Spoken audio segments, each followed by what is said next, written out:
To this first episode of TAFETalks.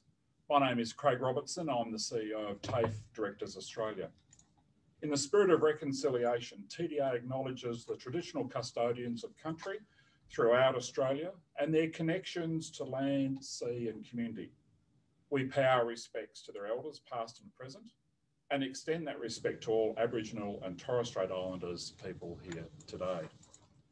We're delighted to welcome Adam Boyton, the National Skills Commissioner, as we look at the year ahead. G'day, Adam. Thank you for joining us today. We've seen in the introduction that Adam comes to this job with amazing credentials, having worked across government and in the financial and business sectors. Adam was also a member of the New South Wales Skills Board immediately prior to taking up this role. Clearly, the work of the National Skills Commission is having an impact, as we've had over 400 registrations for this webinar. And so welcome everybody who's joining us today. So firstly, Adam, congratulations on your work in leading the National Skills Commission. You've been in the role since October 2019, initially in setting up the NSC and then being formally appointed in September last year, once the legislation was in place. As a way of introducing the audience to the work of the Commission, would you mind giving us an overview of the highlights during that time? Sure. Thank you, Craig, and thank you very much, everyone, for your time this afternoon. I think if I was to describe the highlights over the past 18 months or so that I've been involved in the NSC, I would really draw a line between, say, October 2019 and almost this time last year. So I think it was early May, we established the Commission a little earlier than might have been expected under myself as the interim commissioner at the time, just given the impact that COVID-19 was having on the labour market and of course, sort of thinking back to that period of time, you had in a 2-month period over 800,000 jobs lost. Obviously, we'll probably talk about where the labour market might be down the track. So if I think then about the last year or so, a couple of highlights would come to mind. The first would be those 2 reports we did on the labour market. One released in July last year, which really took stock of where we were. One released toward the end of last year, which started to think about what might the labour market look like as we move, not just from recovery, but where are we in 3, 4, 5 years' time? Are we looking at significant structural change or not? There was obviously the work we did with states and territories around JobKeeper and making sure we could roll that out in conjunction with states and territories, of course, and indeed the sector as quickly as possible. And then if I was to think about the work on VET, I would say we've really only started to scratch the surface. And I'll come back to that, I think, maybe down the track. But obviously the work we've done to date is around average. We've collected an enormous set of data on prices as they exist in the system at the moment. We're now starting to do some work understanding costs of delivery high quality VET. We're also starting to build some linked data assets that will enable us to really look at how the system performs and see the qualifications that really do perform well in the labour market and identify those. The Australian Skills Classification, I think, is really exciting because often in this space, we talk about skills, but we use occupations as the proxy to get to skills. So I'm really excited about where that can take us. And I'm conscious that if I spend 5 minutes answering every question you give me, Craig, we may not get through where you'd like to go. So you asked for highlights, not everything we've done. So that's fantastic. All that highlights. That's fantastic, and we'll come back and explore some of those particular achievements as we go through today. And the thing that I've observed, which has really been quite fascinating, has been how the government, but particularly media, has looked to the NSC, particularly during COVID, for assessments and even indications of where the economy needs to go into the future. And that's sort of been, must be quite pleasing to have had that happen, to bring such focus to that. But what I want to try to do is to talk about sort of 2 questions. There's a 2-part question as we sort of reflect back on 2020 and the peak of the COVID impact. What is your assessment of the actual impact on jobs? And noting that we're now in a transition period, given that businesses have now come off JobKeeper, what's your assessment about projections for employment going forward? I generally avoid, and as the introduction noted, I spent a long time as the chief economist at Deutsche Bank, so I generally avoid forecasting now. And the reason for that is that I think the value the Commission can add in the labour market is not to replicate what the Reserve Bank or the Treasury might do on forecasting, and particular macro forecasting, thinking about where the economy in an aggregate sense might be in a couple of years' time. But I think the value we can add is then to get within one level or two levels of detail below that and say, given that economic outlook, given that view of aggregate employment growth, what do we think the occupations that are experiencing growth might be? What are the industries where we think we might get a lot of employment growth? Where are the areas of the economy that we might see transition, and how can we think about options for retraining in some of those sectors? So that's a long-winded way, I should say, Craig, of necessarily not avoiding commentary on that, but sort of setting out, I guess, how I think the Commission's role in that economic infrastructure and landscape fits. What I would say is, look, just 38 minutes ago, the Bureau of Statistics released the March labour force data with a strong increase in employment and another decline in the unemployment rate. Earlier this week, I think it was Monday, we released our Internet Vacancies Index data for March, which showed in the month of March alone a 19% increase in vacancies, and vacancies in that Internet Vacancy series at their highest level in 12 years. So it would appear that labour market conditions right now, at least, or through March were fairly robust. The other thing I think is really interesting is we now have a higher level of employment than we did just prior to the onset of the pandemic. And so to the extent that the unemployment rate is higher than it was a year or so ago, that appears to reflect more people actually in the labour market, more people participating. So the participation rate, what economists call it, is a little higher also than it was a year ago. Most commentators seem to be saying that with JobKeeper now finishing, they expect potentially about 100,000 people being displaced. Do you have a particular view on that? Again, accepting that it's forecasting. No, look, I think I'll leave the commentary to the commentators, and we'll continue to assess conditions in the labour market. But also, I think the focus of our work is going to start to pivot, and you'll see this around the middle of the year, to thinking about what are the emerging skills needs of the economy, what are the future skills needs of the economy, where are we seeing skill shortages. So I think that's to the extent we'll be looking forward, it'll be in those sorts of areas. Yeah, okay. Now, typically during a recession, it's the young people who are most disadvantaged, either during a recession and particularly coming out of a recession. And one of the interesting things during COVID has been it's been quite a deep cut and then sort of almost a quick rise. What's your observation about the impact on young people? Because, of course, most of our audience, whether they're TAFEs or RTOs, probably will have a strong focus on giving opportunity to young people through training. So, look, that comment you make about labour market downturns disproportionately impacting young people is absolutely correct. I can't tell you the figures for March, given they've just come out, and I think we get the age breakdown in a week or so. But certainly, as at February, although employment for all people was essentially back to about where it was pre-COVID, for young people, those aged 15 to 24, employment was about 3.8% lower. And I think that probably reflects not just that comment, which I agree with, that young people are disproportionately impacted during labour market downturns, but also the nature of the, I guess, the lockdowns and the shutdowns and the industries that they predominantly impacted. You probably saw young people disproportionately employed in some of those sectors. I think that gets to, if I can add one more comment, that kind of gets to the importance of what you do, what we do, and what I think probably most people listening do, which is engaging people in training, education and training as a way to make sure that as we get everyone back to work, you don't actually see significant increases in youth that are disengaged from both employment and education and training. Yeah, fantastic. Now, it could be too early for this, but do you have any feedback at all about what Job Trainer is managing to do within the sector?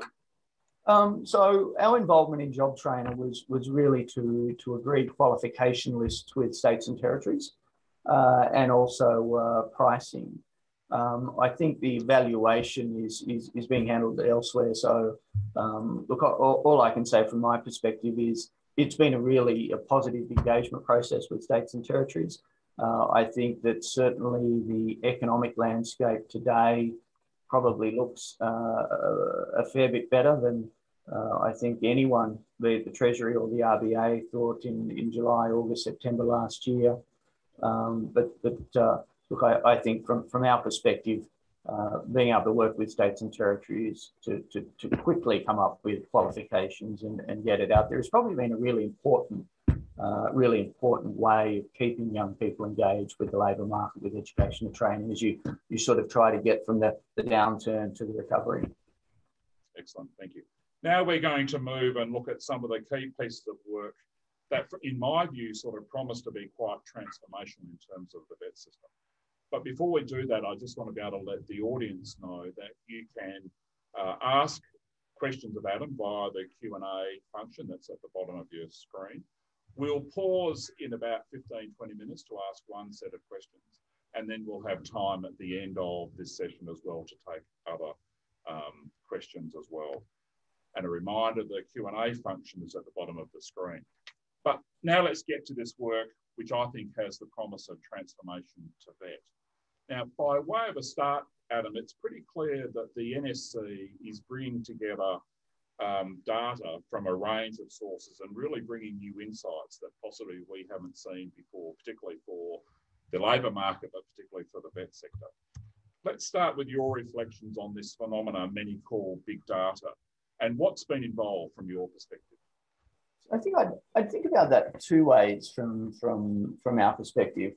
We have a couple of big data projects. I mean, one of them is aimed, or it's designed to give us an estimate, a monthly estimate of employment by occupation by region, noting that the detailed labour force data from the Bureau of Statistics on this come out quarterly, and in some instances, if you have a very low number of respondents, you might have an occupation in a region that has a null response. So we're using a range of different data sources in a machine learning environment to attempt to produce a monthly estimate of employment by occupation by region. Now that's in a way, a classic, to the extent that you can use classic to define a technique that's really only emerged in the past decade or so.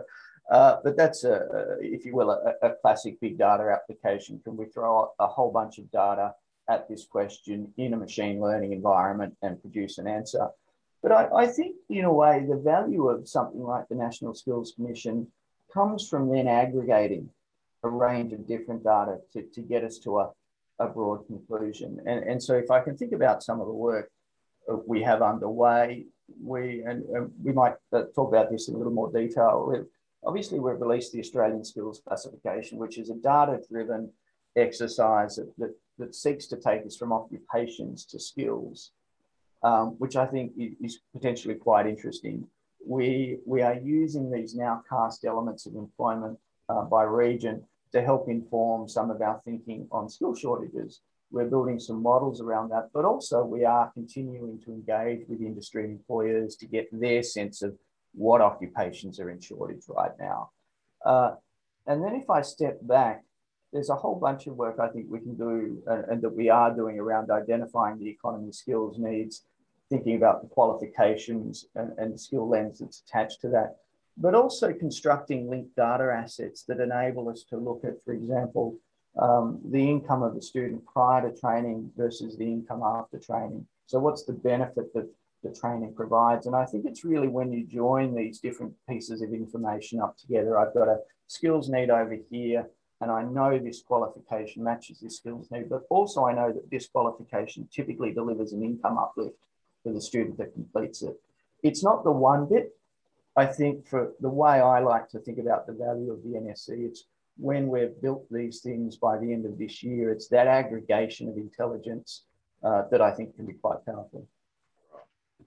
Thank you. So one of the first core functions that Steve and Joyce identified for the commission was really to get a handle on jobs growth and therefore future skills, which could guide that activity. In some ways, you've sort of described that. Now, to some extent, Joyce was reflecting that the laissez-faire approach possibly hadn't worked if we thought about what's gone on in the vet sector for the last 5 or 6 years or even a decade. Either students weren't being presented with the right information to sort of select the right course, RTOs were offering courses that really didn't reflect what was the genuine demand in the labour market, or in fact government funding was sort of too loosely targeted. Sort of against that background, what do you see as being the way that the NSC analysis sort of should guide the vet system? Well, I think there's elements of that both sit with us, but also I think important elements that sit with the National Careers Institute. And that's where part of our work is really to supply information to the National Careers Institute for them to play a very active role, which they are in disseminating the benefits of particular courses of study or particular qualifications so that we can articulate quite clearly to students the outcome, if you will. But if I think about how our work can influence the system, we are required under the legislation to publish a report each year on the economy's current, emerging and future skills needs. That I think will probably for the first time encapsulate in a public document tabled in the Parliament the aggregation of, I guess, our thinking on this issue, plus the input we've had through the stakeholder engagement process we have underway with the skills priority list. And I think we can't discount the value of information. We can't discount the value of actually having not just released the report, but also ahead of that releasing a lot of the methodologies that sit behind the analysis. And so I think in the first instance, particularly around this skills needs area, it's not just having the information, but publishing the information. And there is an element in the legislation that requires me, the Commissioner, not just to inform the Minister or the Department, but also the public about issues in the labour market, about vocational education and training, which, to jump back to a comment you made earlier, getting things into the public domain is actually an important part of how I see the Commission. So being really clear in articulating where skills needs are, where future employment growth opportunities are by industry, by occupation, using things like the skills classification to talk about skills that might be common across a range of occupation and to potentially link those to qualifications so that if I don't know what it is I specifically want to do, I can maybe look at something that gives me a qualification that gives me a range of options as far as occupations are concerned. But then tailoring and partnering with the National Careers Institute to make sure we get that information out in a way that's useful for people. And I think that's where I really see a lot of the value of the NCI. Governments have a lot of information, but it's getting that information out to people in such a way that it influences their decision. That the information is packaged in such a way that a student thinking about a qualification or a course gets not just the right information, but then gets the information in such a way they act on it or they feel empowered by it. But that's just on the skill side and on the but I think I'd add additionally to that, being able to publish on the benefits of various qualifications. The data that we get from the vet data asset that tells us the uplift to income from study. It tells us really objectively about which occupations people end up in after they've done a qualification. Pulling all those things together and then getting them out in the public domain, I think would be incredibly useful. One of the more encouraging sort of messages from the Prime Minister about skills reform has been the commitment for VET to prepare people with future skills. Now, for people who have been in the sector for quite a long period of time, know that there's some criticism that the competency system for qualifications, by its very design, defines yesterday's skills. How are you trying to tackle this challenge of sort of looking towards future skills? I think that's a really interesting question, and I think it for us it's embodied in a few different ways. The first is that when we're thinking about skills shortages and defining or pulling together a skills priority list, there'll be a forward-looking element to that. So it's not just where are we today, but where might we be in the absence of say, training. And I think that's, so now that's the occupational lens to that. The other element is, of course, what's the task lens that sits underneath that occupation? And this, I think, is really critical. Now, I think our role in that is to produce things like the skills classification. I think our role in this world is also to use tools like the Jobs and Education database infrastructure, which enables us to look at the tasks that do sit within occupations. But I should say, I think that's probably where we stop, noting that the Skills Commission doesn't have a specific role in the development of training packages. But what I would hope is that the information we're providing is useful and assists those people in doing that. I think there's probably another element in that using things like tools like JEDI, which essentially acts as a data engine that aggregates a huge amount of labour market information, we can see the sorts of terms that are emerging in job ads, or the sorts of things that employers are advertising for that might not neatly sit in the classification world that we have.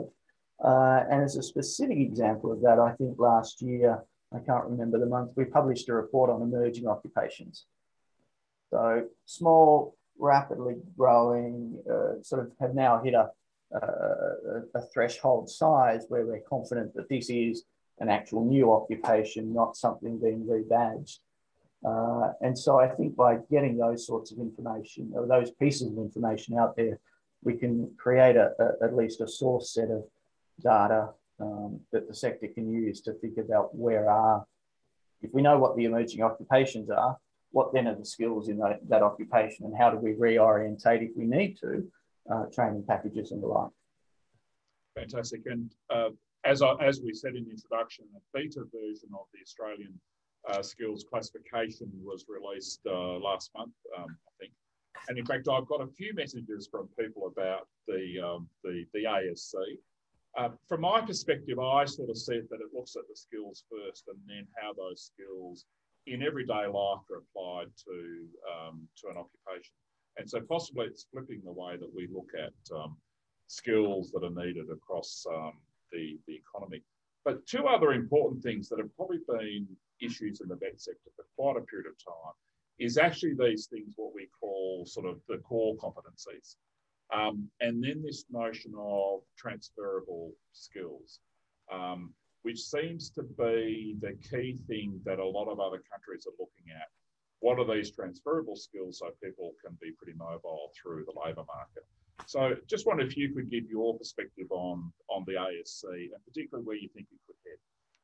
Sure. So the skills classification essentially looks at the skills that are embedded in occupations. Now, there are 10 core competencies, and these are we call them core competencies. You might know them as soft skills or employability skills. 10 core competencies that essentially sit in all occupations, so teamwork and the like. There are 1,925 specialist tasks that are required by particular occupations, and then there are 88 technology tools. And so this is, look, using Zoom, remembering to move when I'm also my lights don't go off. That's technology at work. Apologies to everybody watching. I should have had something in the corner. Clearly, I've been standing in the one spot for too long. So we've got the 10 core competencies, 1,925 specialist tasks, and the 88 technology tools. Now, what you can do is then group some of these things into clusters. And if you can do most of the tasks in one cluster, you can probably have a reasonable degree of transferability to another set of tasks attached to another occupation. Now, I should say that it's a beta version. And so we took a very conscious decision to say, look, we've taken it about as far as we think we can, but it needs to get out there into the public domain. And it needs for want of a better phrase, the benefit of your input, the input of employers, the input of people that say, look, that's not sort of how we think about that occupation. So I would encourage anyone, if they've had a look at the skills classification, noting that we placed on the website all of that detail in CSV files for people to explore, do let us know. It's a beta version for comment and improvement. But I think for me, the skills classification does one really critical thing if you me, and then I'll come back to the critical things it might do for you. Yep. It means for the first time I can start to think about the economy and the labour market, not as a distribution of occupations, but I can think about the portfolio of skills. And we can start, for example, to think about, for example, the skills embodied in the current job vacancies that might be out there versus the skills that the unemployed might have from their past in employment or training. So we can start to identify gaps, not just at an individual level, and the team's built some tools that enable you to identify those gaps at the individual level, but what those gaps at the economy-wide level might be. So for me, in a macro sense, it changes that discussion from a discussion about occupations to a discussion about skills, because ultimately that's what you're in the business of. You're in the business of teaching people skills to then enable them to get occupations and to succeed in those occupations. But I think it does enable us to start thinking about what are the common things that we might see in occupations. And then does that enable us to think about where can we find some common elements in training packages and potentially simplify elements of the system. And that's work that isn't sort of directly now patched, but I do think the skills classification could be a useful tool in assisting those engaged in that sort of work. It's quite interesting, really, about what trends are going on around the world, but even sort of within the Department of Education, Skills and Employment. They've recently done a report, although it hasn't been released yet, on a capabilities framework, which will closely align with sort of the core competencies.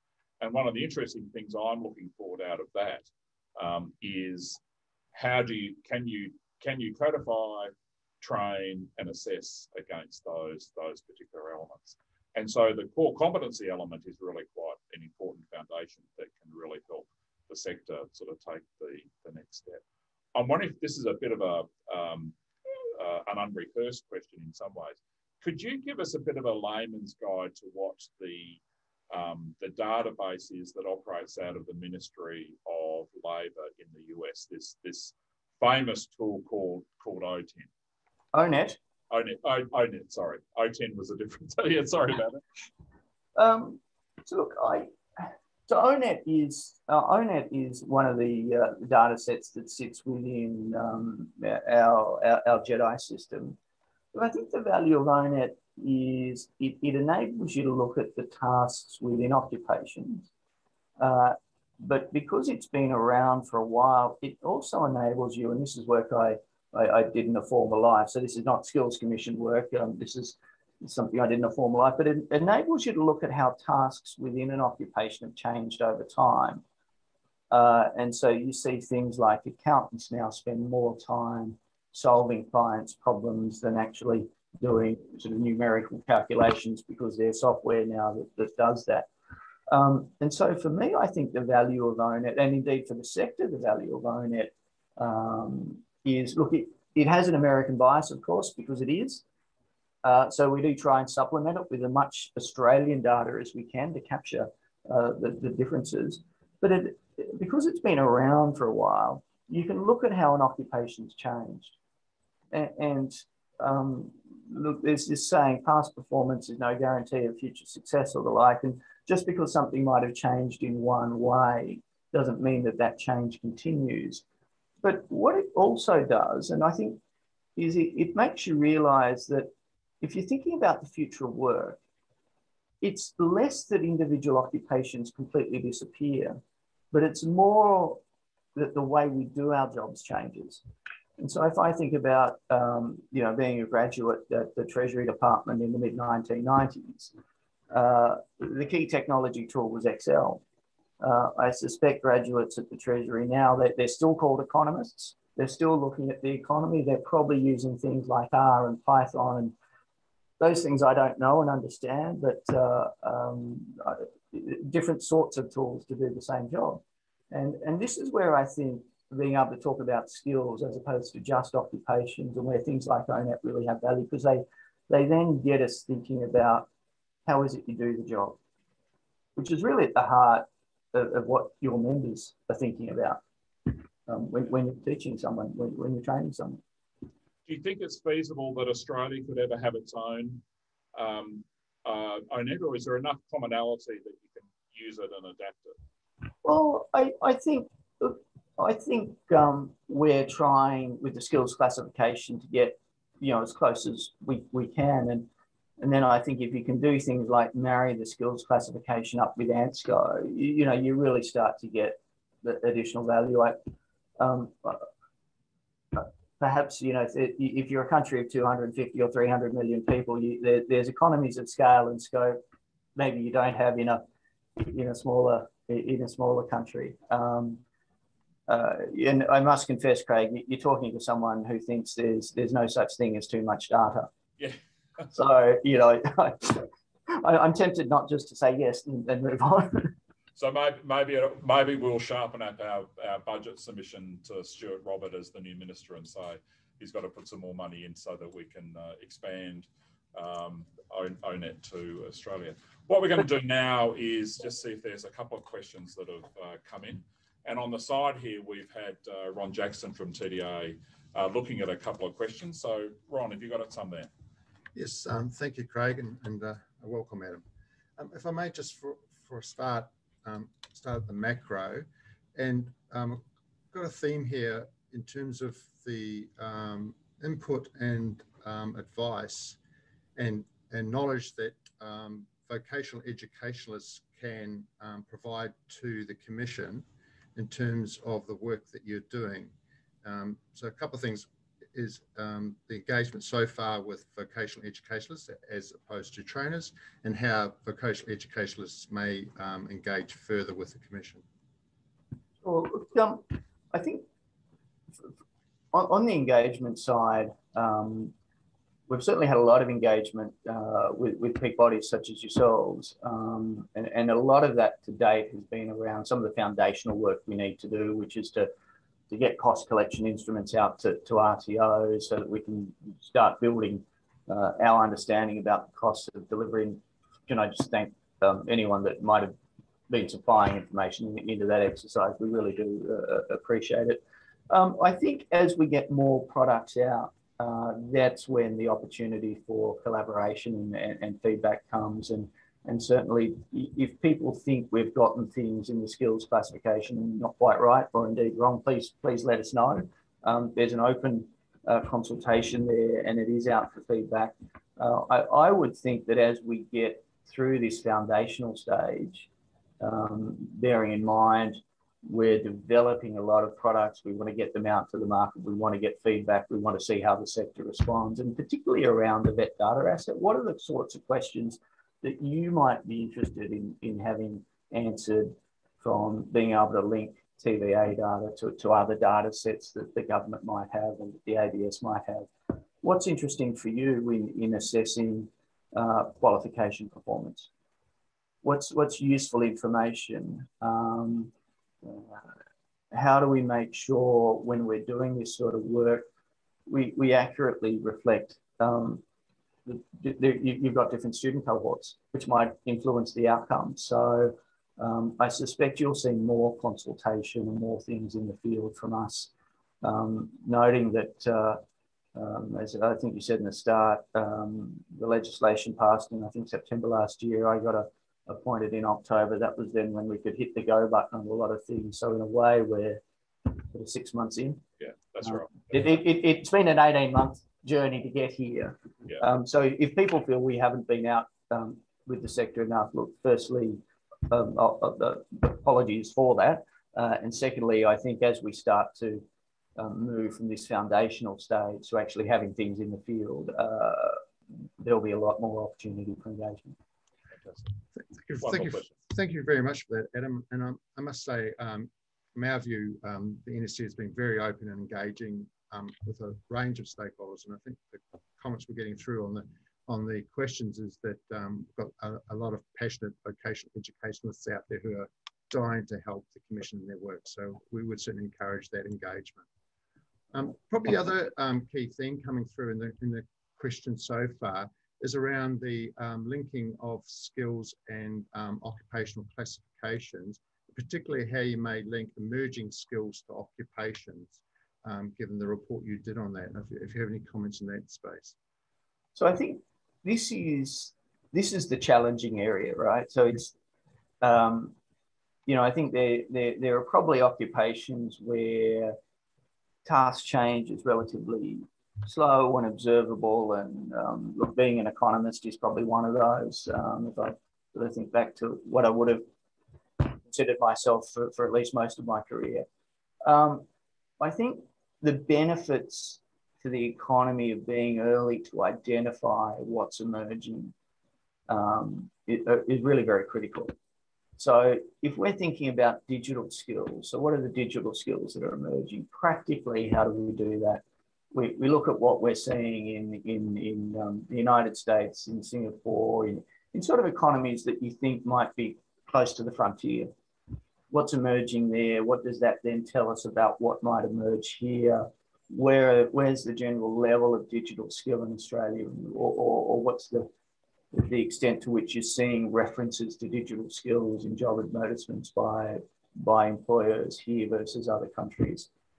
So there are ways you can do it, but I'd acknowledge that being able to identify something that's emerging, particularly when it doesn't necessarily, you know, if you think about how we collect occupational data, and this is not a criticism of the Bureau of Stats at all, but things that are emerging often sit in the not elsewhere classified section of ANSCO. And I think the Bureau does a brilliant job, so please don't anyone interpret that as criticism. But how do you then extract out of that what are new jobs?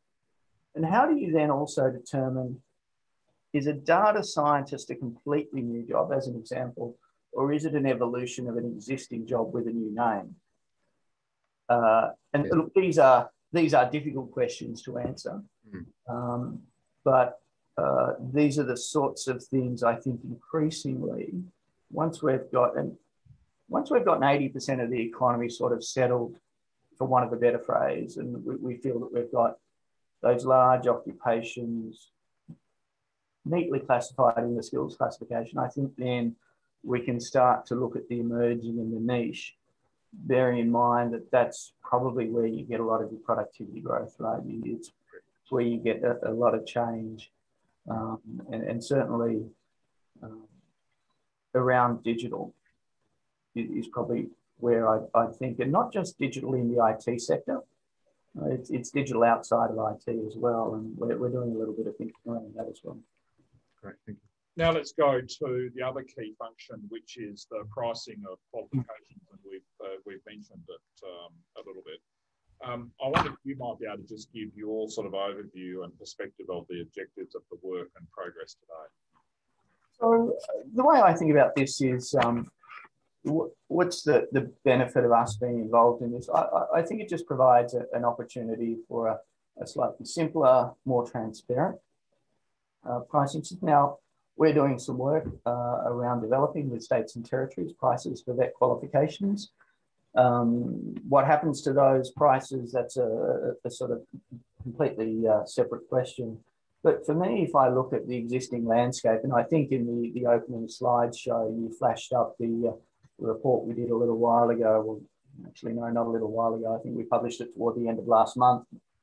And that's on sort of vet average price benchmarks. And just looking at the degree of variation you get in pricing of the same qualification around the country, we're working on, I guess, what I call a nationally consistent approach to pricing, which can still allow for some regional variation, but simplifies in a way that significant variation you get around the country for the same qualification. And I think the benefit of that is it's that simplicity, it's that transparency. It's you know, particularly for students that you know that the system is relatively the same. And if that's true on the qualification, what you're actually taught in the classroom or relatively consistent, then we should be able to get there at least theoretically and technically on the pricing side. And just make the system, I think, a little simpler, and making it a little simpler, making it a little stronger at the same time. One of the issues facing the vet sector actually for a long period of time is that subsidy rates have lagged the increase in requirements or sophistication of requirements within vet qualifications. So I'm just wondering if you've got a bit of a sense of how the pricing could keep pace with really what is the rate of change in training package requirements. For example, we know that the Aged Care Royal Commission is really going to bring forward a sweep of changes to qualifications in that space. So how does that get reflected into the process? So I think in a technical sense, the way you can do that is to have a simplified version of the cost instrument that some of your members have probably been engaged without, maybe on an annual basis, where you're picking up those sorts of things.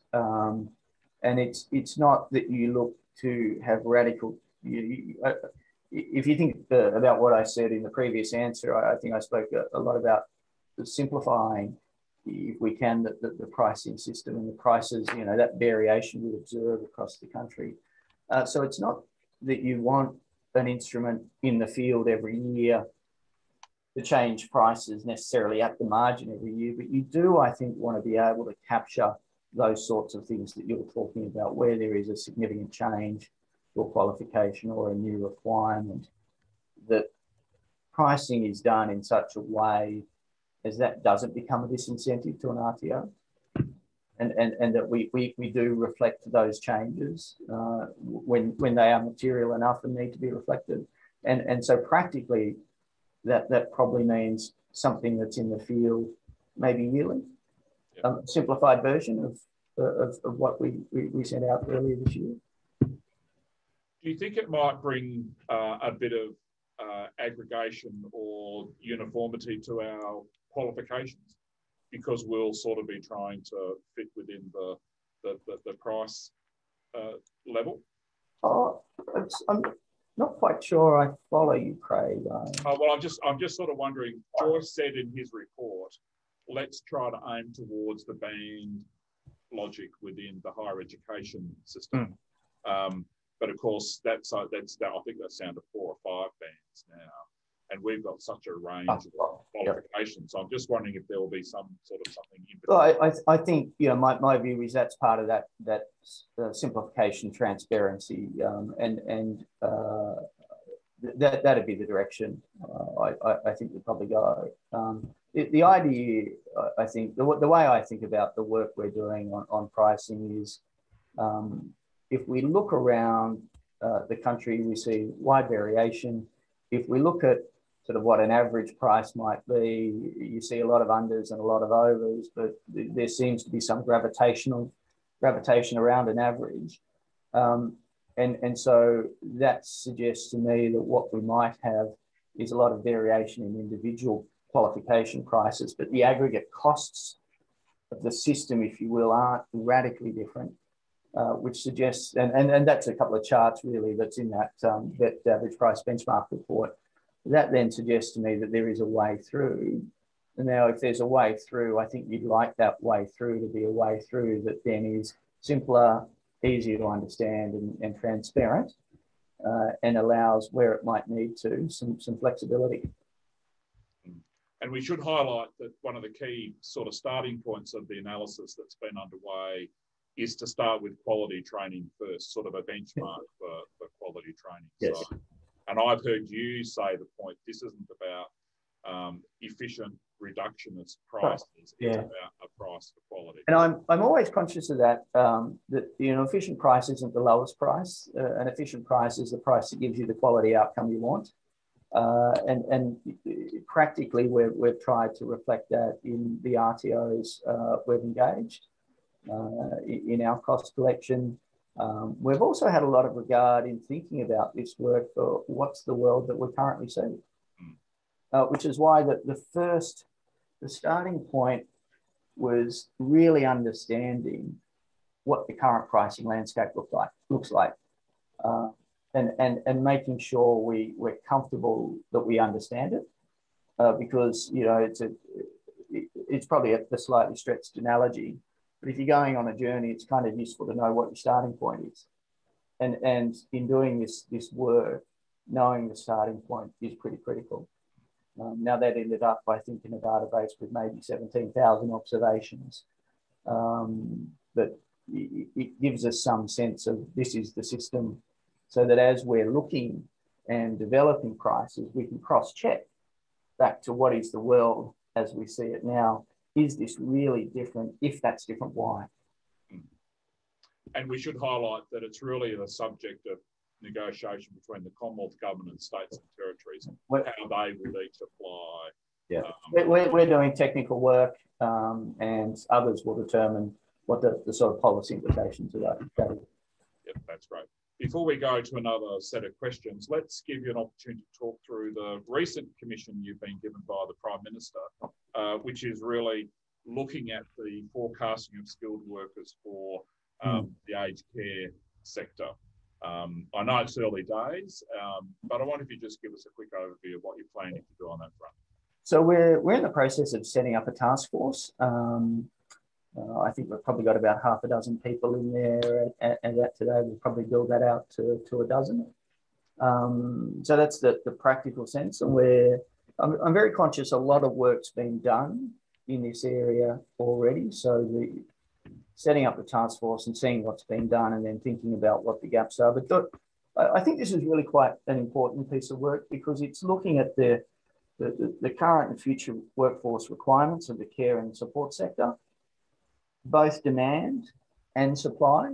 So not just projecting out where the demand might be, but thinking about where's that supply potentially going to come from. And an element of the terms of reference, and the terms of reference are on our website, but is to thinking about education and training pathways, but also to build a framework that gives us a way of thinking about these things for the next 20, 30 years. So not just where are we today, but can we develop a framework that enables us to consistently and continually think about this balance of demand and supply? Where are the updated projections for demand? What does supply look like? How can we bring those two things together? You're right, it is early days. I think we got the commissioning on this sometime in March, although there's a deadline attached to this of 30 September this year. So your team are, I can assure you the team are working very hard. But I think it's the other thing I'd say about that is I think it presents for the Skills Commission an opportunity to show what a Skills Commission can do with it. What is a solid, important, critical piece of work. You must get worried every time the Prime Minister stands up to talk about skills, because all of a sudden he's I've asked the actual Skills Commissioner to do this for me. So, look, the way I think about all these things is we're building something, right? And this is, and I think this is really the exciting part of what we're doing. We are, although I've been interim commissioner and now commissioner for some total of 18 months, or give or take, it's really the last 6 months where there's this sense of trying to build an organisation and identity, and work out where it is we can add value, not duplicate things that are done before, how we can work constructively with the sector, with you, your members, but also how we can get things out to the public domain. And that's what we're trying to do, and how that combination of things, can strengthen what's already a strong vet sector. That's what I'm really looking forward to is seeing how the Australian skills classification sort of works as a translation device between that supply and demand. So you're right, it's about bringing all these different elements together for sort of new analysis and new policy positions, which will be exciting. let's go back to Ron to see if there's any more questions. Thank you for that, Craig, and it's probably a good introduction to the other macro question that's been coming through. We have talked about the macro question about vocational educationalists. This one is about the macro question about the involvement of employers and industries, particularly in your engagement with them. For instance, one of the questions highlights the regional economic differences, demand differences, and delivery realities in the regions. And if I can just couple that with comments around how are you looking at the future skill demands of industry that is rapidly changing, and therefore avoiding the trap of basing analysis just stuck in the here and now. So on that latter, I think that latter point for us, in a technical sense, Jedi and looking at task change gets to that in a way, but I think it also highlights that there's a lot of existing infrastructure in the sector that is talking to industry quite a lot about, if you will, maybe the level of detail that sits below even something like the skills classification. So we might have 1,925 specialist tasks. What are the 10 steps that enable you to do one of those tasks? And so I think, we're quite conscious of not wanting to duplicate those things that are already out there. But I think the next step for us is to take advantage of some of that really granular industry level detail and to see how we can blend that in. I think though, there's another part to that, and that is how do all the elements of the system join up? SSOs, the SO pilots, the Skills Commission. I think the value really or the way I think about this is not trying to replicate that, but to see how we can join these things up so that the level of detail that's being done in some of those areas, we are capturing it and picking up and thinking about and making sure it's being reflected in our classifications and our thinking. And Ron, I have to apologise, you asked a two-part question. I've completely forgotten the first part. The first part was around the regional. Yeah, sorry.